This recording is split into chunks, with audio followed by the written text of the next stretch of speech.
Good afternoon, my friends. It is nice to be here once again, to talk to you once again. I hope everyone is well. I know I made a video previously, but I'm making another one. I never know when I'm going to make them. They just happen when they do. It's much like songwriting. You never know when the lyrics are going to come. They just show up. Here's the thing I want to talk about briefly. Freedom is not free in the worldly sense. And what do I mean by that? Freedom here on earth has its conditions. Like in this country, this great, beautiful country, United States of America, until it becomes not anymore, freedom comes with conditions. Now, there are less conditions for freedom here than there is anywhere else. Absolutely. Without a shadow of a doubt. But step too far outside of those freedoms, and the government will step in and tell you, whoa, that's too much freedom. So, freedom has its stipulations. Freedom has its guidelines.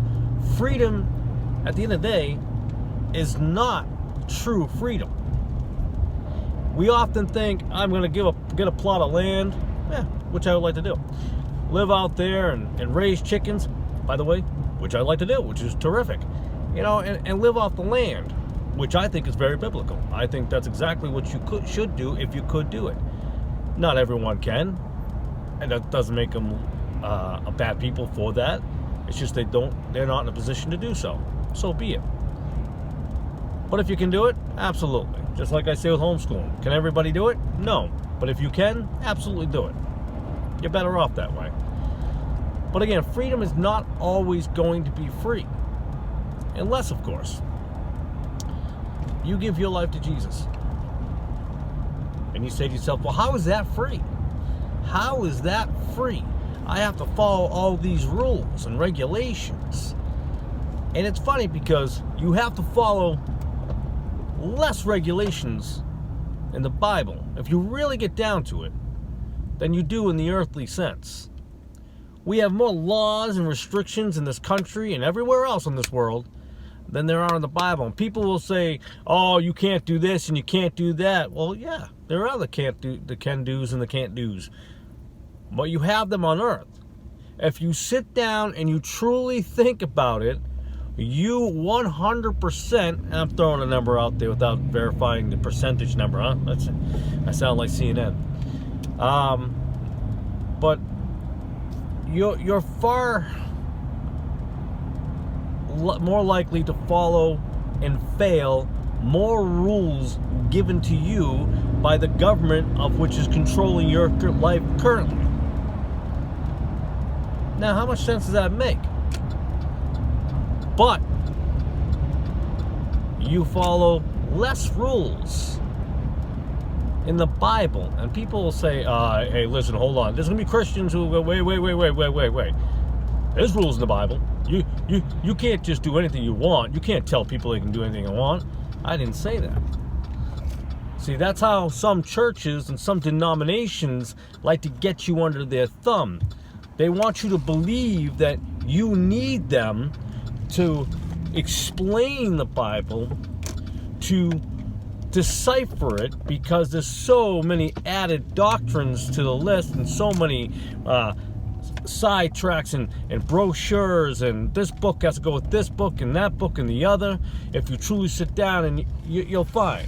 So I'm going to pull over here for a moment. I have my Bible, or one of my Bibles over here. This is kind of one of my traveling Bibles. I'm going to go to two scriptures for you. I hope I have my glasses. I do. See? This is all on the fly. This is not scripted. You can tell because I can't seem to get my glasses on. So I'm going to go to, I believe it's 2 Timothy. I'm in 2 Timothy. I guess there's a little thing in here. I don't know where that came from. Nice. So I'm going to go to 2 Timothy. And I've said that like 10 times now. Well, let's go to Matthew. Actually, let's go to Matthew first. I'm all over the place. I know. Matthew 11:28. There it is. Come unto me, all ye that labor and are heavy laden, and I will give you rest. Take my yoke upon you, and learn of me.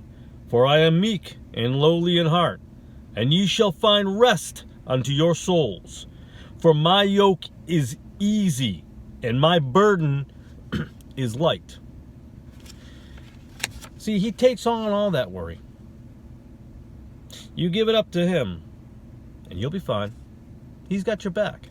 Let's go to 2 Timothy, like I said before. 2 Timothy 1, chapter 1, verse 7, I'm going to say. Verse 7. Yeah, here it is.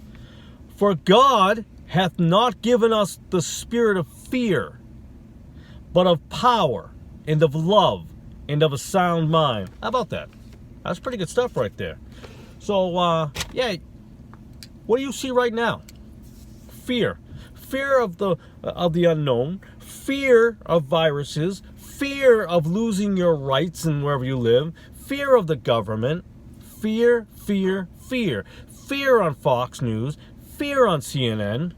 How many times can I say fear? This world is nothing but fear. They push nothing but fear and hatred. The Bible doesn't. The Bible's not. So freedom, again, is not free in the worldly sense. But freedom does exist in heaven. Accept Jesus Christ as your Lord and Savior, and freedom is yours. Because the things that you see around you will not affect you. Because God will have your back, as they say. No, God won't have your way back. God has your back now. Thank you for tuning into this video. I appreciate it as always. And as always, God bless. I love you. And have a terrific day.